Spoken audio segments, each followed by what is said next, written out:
За последние месяцы поликлиника в Назрани серьезно обновила свою технику. С января этого года здесь появилось современное оборудование для диагностики, лечения и восстановления пациентов. Особое внимание уделили профилактике, так как в Центр здоровья поступило 25 новых аппаратов. Среди них компьютерная система для скрининга сердца, позволяющая проводить быстрые и точные исследования сердечно-сосудистой системы, а также пульсоксиметры для мониторинга уровня кислорода в крови. Это важное обновление поможет врачам обнаруживать проблемы со здоровьем на самых ранних этапах и вовремя начинать лечение. Кардиовизор – это то же самое, что ЭКГ, только немножко так модифицированная форма.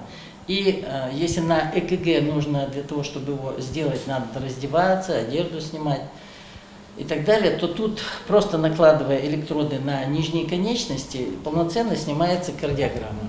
Это довольно удобно, когда проводится скрининг.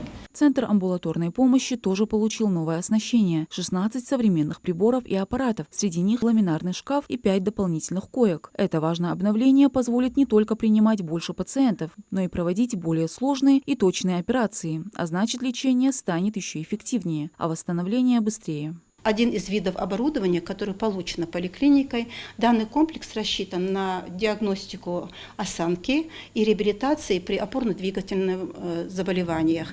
Он нормализует занятия вот на этом аппарате с учетом, под руководством врача.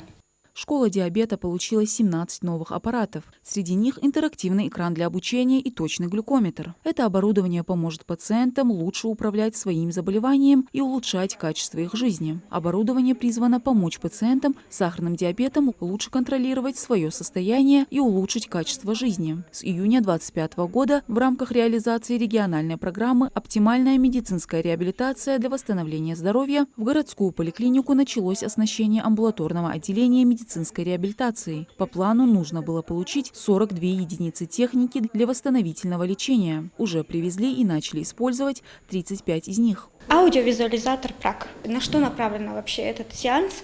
Он направлен на то, чтобы повысить настроение, во-первых, да, если человек находится в стрессовом состоянии, для того, чтобы повысить его продуктивность, если он находится в утомленном состоянии.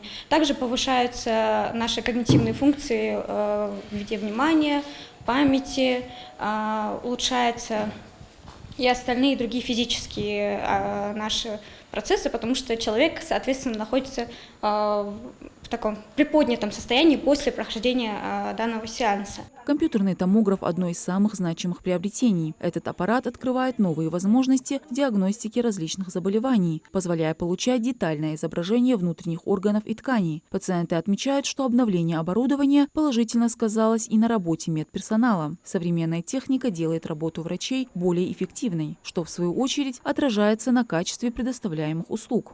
Мне оказали помощь, даже рекомендации, что я должна, что я не должна, что мне можно, нельзя. Обычно для пациента это очень важно. Имеет он право ходить или лежать, что ему лучше. Не только лечение, но и рекомендации – это очень важно. Модернизация городской поликлиники – это важный шаг в развитии системы здравоохранения Назрани. Новые технологии и оборудование позволяют повысить эффективность работы врачей, обеспечить более точную диагностику и улучшить результаты лечения пациентов. Городская поликлиника становится современным медицинским центром, готовым к новым вызовам и способным оказывать качественную медицинскую помощь. Мадина Цоро, Мухаммад Индиев, Магаз 24.